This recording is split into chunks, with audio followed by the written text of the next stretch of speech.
आज हम लोग द्विघात समीकरण के एक बहुत ही इम्पोर्टेंट टॉपिक विविक्तर के बारे में जानने वाले हैं। विविक्तर जो कि आपको द्विघात समीकरण का जो मूल होगा, द्विघात समीकरण जो होता है अगर उसको हम हल करते हैं तो हल करने के बाद उसका जो हल होता है, जो मूल होता है, उस मूल के प्रकृति को बताने के लिए हमको विविक्तर को जानना जरूरी है। आइए हम विविक्तर के बारे में जानते हैं। विविक्तर जिसको हम विवेचक भी जानते हैं, इस विविक्तर को एक और नाम से जाना जाता है, विवेचक।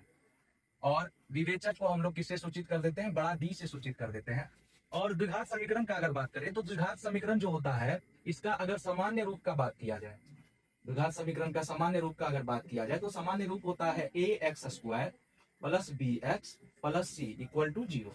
ये द्विघात समीकरण का सामान्य रूप होता है। सामान्य रूप यानी जनरल फॉर्मूला। और जो भी हमें क्वेश्चन दिया जाएगा वो क्वेश्चन इसी के रूप का होगा। तो सबसे पहले क्वेश्चन लेते हैं और क्वेश्चन के साथ साथ हम लोग आपको डी के बारे में बताएंगे और डी को निकालना भी सिखाएंगे। जैसे एक क्वेश्चन किस तरह से एग्जाम में पूछा जाता है कि द्विघात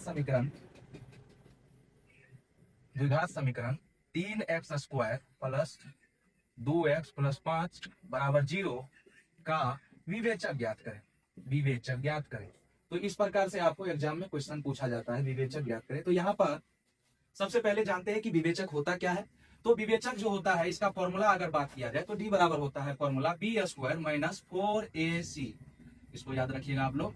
डी बराबर फॉर्मूला होता है और डी से हम किसको सूचित करते हैं? विवेचक को या फिर विविक्तर को हम लोग सूचित करते हैं। डी बराबर फॉर्मूला होता है बी स्क्वायर माइनस 4ac। अब बोलेंगे सर ये बी और ये सी ये कहां से आया? तो ये आपको देखना पड़ेगा द्विघात समीकरण का सामान्य रूप, जहां एक्स स्क्वायर का जो गुणांक होता है ये ए होता है, एक्स का गुणांक बी होता है और जो अचर पद होता है ये सी होता है। तो यहाँ आप लोग अगर इसमें ये फॉर्मूला लगा करके सॉल्व करने जाएंगे तो आपको दिखेगा एक्स स्क्वायर का गुणांक 3 है, इसीलिए ए का मान 3, एक्स का गुणांक 2 है इसीलिए बी का मान 2, और साथ में आपको अचर पद जो सी होता है तो यहाँ सी का मान आपको 5 देखने को मिलेगा।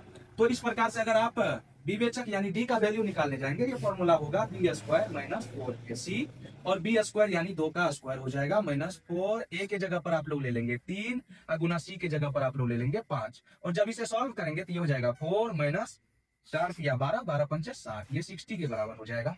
और जब इसको सॉल्व करेंगे तो ये हो जाएगा आपका माइनस का 56। तो ये हो गया आपका डी का मान, डी बराबर माइनस 56। अब आप लोग देखेंगे कि यहाँ डी का मान माइनस में आया यानी ऋणात्मक आया है। कई बार डी आपको धनात्मक आ जाता है, कई बार डी आपको 0 आ जाता है। तो ये डी ऋणात्मक, धनात्मक और शून्य यही आने के कारण आपका ये पता चलता है कि जो समीकरण दिया हुआ द्विघात समीकरण, इसका जो हल होगा, जो मूल होगा, वो वास्तविक होगा या काल्पनिक होगा, अलग अलग होगा या बराबर होगा। तो आपको मेरे अगले रील में देखने को मिल जाएगा कि कब द्विघात समीकरण जो दिया रहेगा इसका मूल वास्तविक होगा, कब काल्पनिक होगा और कब आपका ये समान होगा और कब असमान होगा। चलिए यही